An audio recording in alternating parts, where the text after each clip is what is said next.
और मैं आपको इससे जुड़ी एक और ब्रेकिंग न्यूज दे रहा हूं। जी हां, लोकसभा चुनाव के लिए बीजेपी जारी करेगी पहली लिस्ट। जनवरी के आखिरी हफ्ते में यह लिस्ट जारी होगी और बीजेपी की पहली लिस्ट 22 जनवरी के बाद आ सकती है।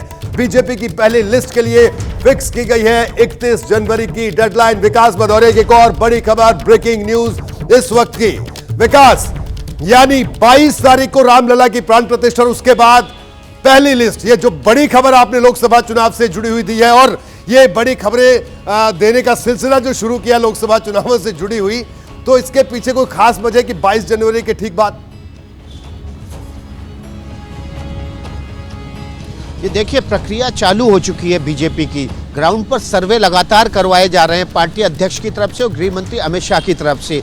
5 सर्वे टीमें इस समय पूरे देश में अलग अलग लोकसभा क्षेत्रों में काम कर रही हैं। ये सर्वे टीमें अभी केवल इस आधार पर काम कर रही हैं कि आपके क्षेत्र में आखिर कौन कौन लोकसभा के दावेदार हैं या कौन कौन सांसद हो सकते हैं। इसमें कई कई सीटों पे 15-15 नाम तक उभरकर सामने आ रहे हैं। जब इन 15 नामों को लेकर ये सर्वे टीम दोबारा जाएंगी तो उनमें से 4 या 5 आखिर में रह जाएंगे जिनके नाम लेके पूछा जाएगा कि आपका अगला सांसद कौन होना चाहिए। इन सर्वे के आधार पर बीजेपी अपनी रामलला की प्राण प्रतिष्ठा तक अपनी एक तैयारी कर चुकी होगी। कई राज्यों के प्रभारियों से बीजेपी की हमारी बात हुई, उन्होंने कहा कि हमारी तरफ से काम की, हमारी तरफ से जो जमीन है पूरी तरह से तैयार है। जिस दिन नेतृत्व तो हमें कह देगा उस दिन हम यहाँ से सूची लेकर संभावित उम्मीदवारों की केंद्रीय चुनाव समिति के सामने रख देंगे। बिल्कुल कि अगले 15 दिन में वो ये पूरी तैयारी कर चुके होंगे। विकास, 15 दिन बाद बिल्कुल जनता इस वक्त आपको देख रही है, सुन रही है, और मैं चाहूंगा कि जनता से ये भी वादा कि ये जो पहली सूची जब आएगी तो ये सूची भी आप दर्शकों तक सबसे पहले बिल्कुल नाम के साथ बाकायदा पहुंचाएंगे। आपका बहुत बहुत शुक्रिया। बढ़ते आगे, बीजेपी उम्मीदवारों की पहली लिस्ट जनवरी में जारी कर देगी और जब ये लिस्ट आएगी तो पता चल जाएगा कि मैदान में कौन बचा और किसका टिकट कट गया। हालांकि यह बात मानने से किसी को इनकार नहीं होगा कि बीजेपी नए चेहरों को तरजीह देती रही है। 2014 में बीजेपी ने 282 सीट जीती थी।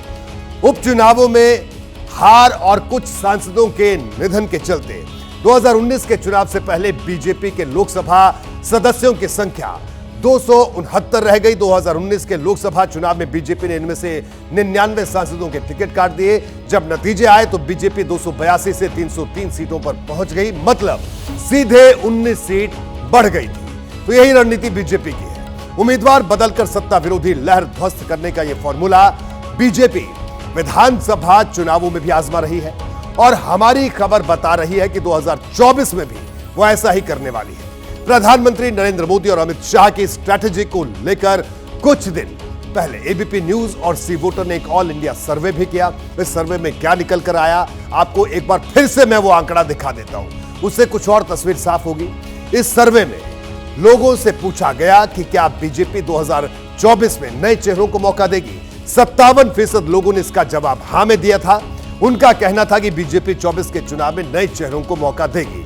ना कहने वाले सिर्फ 17% लोग थे, जबकि 26% लोगों ने कोई राय जाहिर नहीं की थी।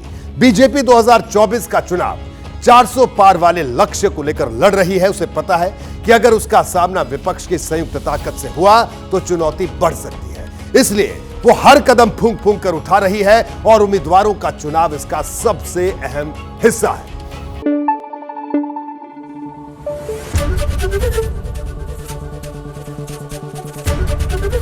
एबीपी न्यूज आपको रखे आगे।